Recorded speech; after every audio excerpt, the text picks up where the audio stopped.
Bismillahirrahmanirrahim. Assalamualaikum warahmatullahi wabarakatuh. Innal hamdalillah nahmaduhu wa nasta'inuhu wa nastaghfiruh wa na'udzu billahi min shururi anfusina wa sayyiati a'malina may yahdihillahu fala mudilla lah wa may yudlil fala hadiya lah. Wa asyhadu an la ilaha illallah wahdahu la syarika lah wa asyhadu anna Muhammadan 'abduhu wa rasuluh. Allahumma salli ala Muhammad wa ala ali Muhammad ya dzal jalali wal ikram. Allah Subhanahu wa ta'ala qala a'udzu billahi minasy syaithanir rajim. Bismillahirrahmanirrahim. Ya ayyuhalladzina amanu taqullaha haqqa tuqatih wa la tamutunna illa wa antum muslimun. Amma ba'd. Baiklah, teman-teman sekalian, perkenalkan, nama saya Anang Firdaus. Saya mahasiswa dari Universitas Islam Negeri Sumatera Utara dengan jurusan Ilmu Al-Quran dan Tafsir semester 7. Kali ini saya akan membuat video untuk memenuhi tugas pada mata kuliah Sejarah Perkembangan Al-Quran di Indonesia. Dan pada kesempatan kali ini saya mengambil tema Sejarah Perkembangan Tafsir Al-Quran di Indonesia. Mengenai Al-Quran, Al-Quran merupakan sumber petunjuk utama kaum muslimin. Sebagaimana Allah Subhanahu wa taala berfirman dalam Quran surah Al-Isra ayat 9, A'udzu billahi minasyaitonir rajim. Bismillahirrahmanirrahim. Inna hadzal Qur'ana yahdi lillati hiya aqwam wa yubashshirul mu'minina alladhina ya'maluna as-salihat anna lahum ajran kabira.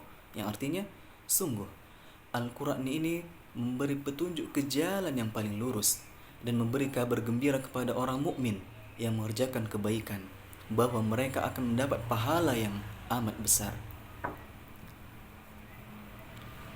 Mengenai sejarah tafsir Al-Quran, sejatinya penafsiran Al-Quran telah dimulai sejak Al-Quran itu disampaikan oleh Nabi Muhammad SAW kepada umatnya. Hal ini merupakan suatu kenyataan sejarah yang tidak dapat dibantah oleh siapapun, termasuk oleh sejarawan Barat dan Timur. Adapun perkembangan penafsiran Al-Quran di Indonesia dapat dikategorikan menjadi beberapa periode. Periode yang pertama yaitu periode klasik. Yang dimaksud dengan periode klasik adalah sejak permulaan Islam sampai ke Indonesia sekitar abad ke-1 dan ke-2 Hijriah dan berlangsung sampai abad ke-10 Hijriah. Penafsiran yang terjadi selama kurun waktu kurang lebih 9 abad itu disebut periode klasik karena merupakan cikal bakal bagi perkembangan tafsir pada masa-masa sesudahnya.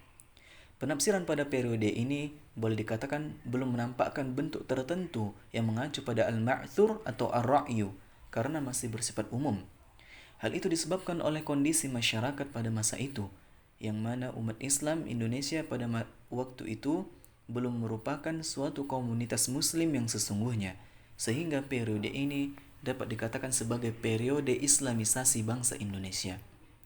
Untuk metode dan corak tafsir, dari keempat metode tafsir yang dikenal dalam tafsir Al-Quran saat ini, yang dilakukan pada para ulama pada periode ini mengisyaratkan metode ijmali, meskipun belum sepenuhnya mengikuti metode tersebut sebab proses penafsiran dilakukan secara sangat sederhana. Tidak salah jika dikategorikan ke dalam kelompok tafsir ijmali. Itu pun diterapkan secara lisan, tidak tertulis. Yang kedua, periode tengah. Tafsir Al-Quran pada masa ini lebih berkembang dan lebih dapat dipertanggungjawabkan secara ilmiah karena tidak didasarkan pada kekuatan ingatan semata sebagaimana periode klasik, dan sudah mempunyai buku pegangan yang representatif dari ahli tafsir yang kompeten dan profesional. Berpijak pada kenyataan tersebut, dapat disimpulkan bahwa tafsir Al-Quran di Indonesia baru dimulai secara faktual pada periode tengah ini. Untuk metode dan corak tafsir, metode tafsir yang diterapkan tidak berbeda dari apa yang dipakai pada periode klasik, yaitu metode ijmali, tetapi teknik penyampaiannya telah meningkat.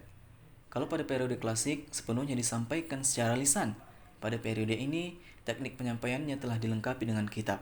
Adapun corak atau dominasi tafsir pada periode ini masih seperti pada periode klasik, yaitu bersifat umum tidak mengacu pada pemikiran tertentu sebagaimana diwakili oleh kitab tafsir Al-Jalalain yang dijadikan pegangan pada saat itu. Yang ketiga, periode pramodern. Pada abad ini, perkembangan tafsir di Indonesia tidak lagi ditemukan seperti pada masa-masa sebelumnya. Hal itu terjadi karena beberapa faktor. Di antaranya, pengkajian tafsir Al-Quran selama berabad-abad lamanya hanya sebatas membaca dan memahami kitab yang ada, sehingga merasa cukup dengan kitab-kitab Arab atau Melayu yang sudah ada. Di samping itu, adanya tekanan dan penjajahan Belanda yang mencapai puncaknya pada abad tersebut, sehingga mayoritas ulama mengungsi ke pelosok dan mendirikan pesantren-pesantren sebagai tempat pembinaan generasi sekaligus tempat konsentrasi perjuangan ulama. Tidak lagi fokus untuk menulis karya, akan tapi lebih cenderung mengajarkan karya-karya yang telah ditulis sebelumnya. Tafsir Al-Quran pada periode pramodern tidak jauh berbeda dari apa yang dilakukan pada periode tengah. Jadi, secara substansial tafsir mereka sama karena sama-sama memakai kitab tafsir Al-Jalalain dalam pengajaran tafsir kepada murid-murid. Yang keempat, periode modern. Sejak akhir tahun 1920-an dan seterusnya, sejumlah terjemahan Al-Quran dalam bentuk perjuz, bahkan seluruh isi Al-Quran mulai bermunculan. Kondisi penerjemahan Al-Quran semakin kondusif setelah terjadinya Sumpah Pemuda pada tahun 1928 yang menyatakan bahwa bahasa persatuan adalah bahasa Indonesia. Tafsir Al-Furqan misalnya adalah tafsir pertama yang diterbitkan pada tahun 1928.